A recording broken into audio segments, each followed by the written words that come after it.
Good morning, সবাই কেমন আছো? আশা করি সবাই খুব খুব খুব ভালো আছো। তো কালকে একটা ভিডিও দেখছিলাম, যে ভিডিওটা ছিল প্রেগনেন্সির ওপর। তো প্রেগনেন্সি মানে সব কিছু করার পর কীভাবে প্রতিরোধ করা যায়। এক সেকেন্ড। তো ভিডিওটাতে ফার্স্টটা বললো যে নিজেকে কন্ট্রোল করতে, মানে পুরুষকে নিজেকে কন্ট্রোল করতে। সেকেন্ড বললো সেভ পিরিয়ডস। আর থার্ড একটা কি বললো, ফোর্থ যেটা বললো সেটা হলো সন্ন্যাসী বা সন্ন্যাসিনী। যেটা হওয়া কি সম্ভব? মানে বলো, সন্ন্যাসী বা সন্ন্যাসিনী হওয়া কি সম্ভব? তাই না? আমার তো মনে হয় না, আমার মনে হয় না সেটা সম্ভব না। বাকি মেথডসগুলো তাও অ্যাপ্লাই করা যেতে পারে। আর বলো না, সেটাই দেখছিলাম কালকে, বেশ ভিডিওটা ভালো। আর তোমাদেরকে আর একটা গল্প বলবো।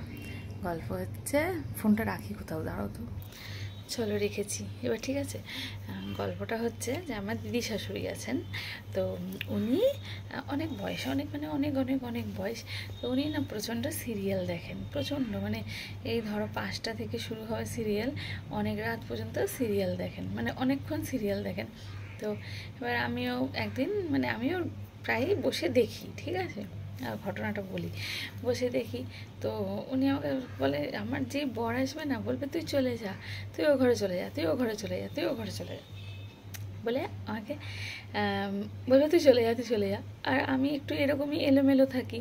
তো বলবে, মানে যেই আমার বর মানে আসবে, দেখবে না আসার টাইম হবে, আমাকে বলবে তুই একটু সেজে গুজে থাকতে পারিস না?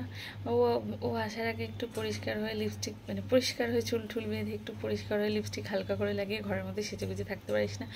আনলাম কেন, এরকম কি ব্যাপার? বলছে না, না হলে তো বরের ভালো লাগবে কি করে তোকে, যদি সবসময় এরকম ধাঙরের মতো থাকিস। ধাঙর না, আসলে যেরকম হয় না, ঘুম টুম থেকে বা উঠলে বা বলো রান্না বান্না বা কাজকর্ম করলে এলোমেলো একটু হয়ে যায়।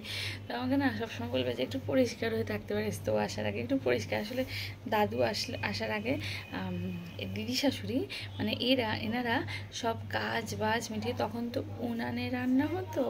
তো সব কী করতো, মানে বাড়িতে ছেলেরা আসার আগে সব তোমার রান্না বান্না, রুটি তরকারি, মানে যা যা হয় রাতে সব কাজ সেরে বসে থাকতো, মানে সুন্দর করে সেজে গুজে পরিপাটি হয়। তা আমাকে সবাই বলবে যে ও আসার আগে তুই একটু সাজতে পারিস না, ও আসার আগে তুই সাজতে পারিস না।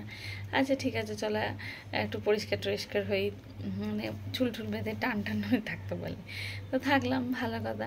এবার কি বলে, দাঁড়াও, এবার একদিন বলছে যে, মানে এরকম রোজই বলে, উনি হামেশাই বলে, একদিন বলে না। এবার ওনার ভালো লাগে না যে আমার বর আসার আগে আমি এরকম এলোমেলো হয়ে বসতে, ওটা ওনার পার্সোনালি পছন্দ না, সেজে গুজে থাকবো যাতে। এবার সবসময় বলবে যে ও ঘরে যা, তুই ও ঘরে যা, তুই এ ঘরে কী করছিস, তুই ও ঘরে যা। এবার ভালো কথা, আমি বসে আছি বলে আসলে উনি যখন টিভি চলে না, সিরিয়াল দেখে না, কোনো কথা বলা যায় না। তা আমি আমার বরের ঘরে চলে এসেছি, মানে আমি পাশের ঘরে চলে এসেছি আমাদের রুমে। তো এসে আমি আছি, আমাদের রুমেই আছি। তা আমি জানি উনি সিরিয়াল দেখছে, আর উনিই খায় 10:30টার সময়, বাকি আমরা অনেক রাতে খাই। তো উনি সিরিয়াল দেখছে, দেখুক, ওনার হয়তো দেখা হয়ে গেলে আমায় ডাকবে, আমি খেতে দেবো। তা আমি আর ওই ঘরে যাইনি। এবার উনি আবার ভাবছে যে পাঠিয়ে দিলাম, এরা হয়তো কিছু মানে কিছু ক্লোজ কিছু হয়তো গল্প টল্প করছে বা কিছু করছে, ডাকতে যাব না। এবার আমিও 10টা বেজে গেছে, আমি ওনার অপেক্ষা করছি, উনি আমার অপেক্ষা করছে, আমি আর যাইনি। এবার যখন 10:40 বাজে, দেখি টুকটুক টুকটুক করে দরজাটা নক করছে, এসি চলছিল বলে দরজাটা বন্ধ। যে তোমার সিরিয়াল দেখা হলো, এই কথাটা বলতে যাবো, আমাকে বলছে তোদের এখনও পিরিত হলো না, এতক্ষণ ধরে পিরিত করছিস। বললাম পিরিত? বলছে হ্যাঁ বাবা, বরের কাছে আসতে বলেছি বলে এতক্ষণ ধরে পিরিত করছি, এখনও তোদের পিরিত হলো না, 10:40 বাজতে যায়, কখন খেতে দিবি? তাহলে হ্যাঁ, তো আমি তো জানি তুমি সিরিয়াল দেখছো, তাই তোমায় ডিস্টার্ব করিনি। তো আমাদের এবার প্রীতির বলছে হ্যাঁ, তখন থেকে দরজাটা বন্ধ করা, আমি ডাকতে এসে ডাকতেও পাচ্ছি না তোদের। হ্যাঁ, আসছিলিস না, এসছিস যে, মানে সেই এতক্ষণ ধরে পীড়িত করছিস। আর আমার বর কাছে হ্যাঁ, এত সুন্দর বউ যে তুইও ছাড়তে চাইছিস না। তাহলে এই খেয়েছি, ব্যাপারটা কী হলো, তুমি তো আমায় পাঠালে, আমি যেই আসলাম, এখন বলছো যে পিরিত করছি। বলছে হ্যাঁ বলেছি, কিন্তু এত দেরি হয়ে যাচ্ছে যে 10:30 বেজে যাচ্ছে, এত পিরিতে মগ্ন তোরা, তোদের টাইম নেই, মানে বুঝতেই টাইমটাও দেখিস নি, একটা খেতে দিবি বয়স্ক মানুষকে, দাঁড়াও। তাহলে সেই বলতে আনলাম না না চলো খেতে দিচ্ছি, বলে তারপর খেতে দিলাম। তারপর বলছে আচ্ছা আমরা কিছু করিনি গো।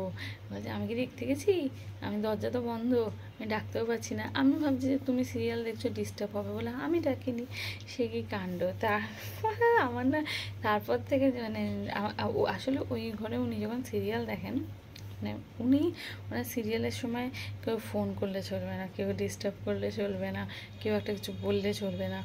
এবার ওই জন্য মানে ওনাকে যত ফোন করার যা কথা বলার সব 5টা মানে বিকেল 5টা পর্যন্ত বলে নিতে হবে। 5টা থেকে 11টা পর্যন্ত উনি মৌনব্রত পালন করেন, কিছু বলেন না, শুধু দেখে সিরিয়াল, হাসিও লাগে।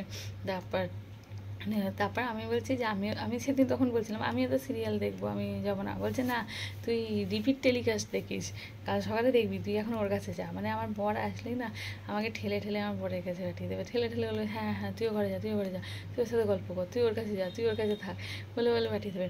তারপর একদিন হচ্ছে তুমি এরকম করো কেন গো? বলছে এইসব তুই বুঝ না, এইসব করে এই বরের সবসময় কাছে থাকবি, সবসময় এরকম আসলেই সেজে গুজে টান টান হয়ে বরের কাছে থাকবি, তবে তো ভালো লাগবে। আলাম ও, তার মানে তুমি বলছে হ্যাঁ দাদু বাড়িতে আসার আগে মানে মানে কি হয় সব রান্না বান্না করে সব একদম কাজ কমপ্লিট, শুধু খাবারটা বেড়ে রাতে খাওয়া। তো তখনকার মানুষরা দেশের দিকে অনেক তাড়াতাড়ি খেয়ে নিত, খেয়ে দিয়ে নিয়ে কী করতো, টান টান হয়ে দিদা দাদুর আদর খেত।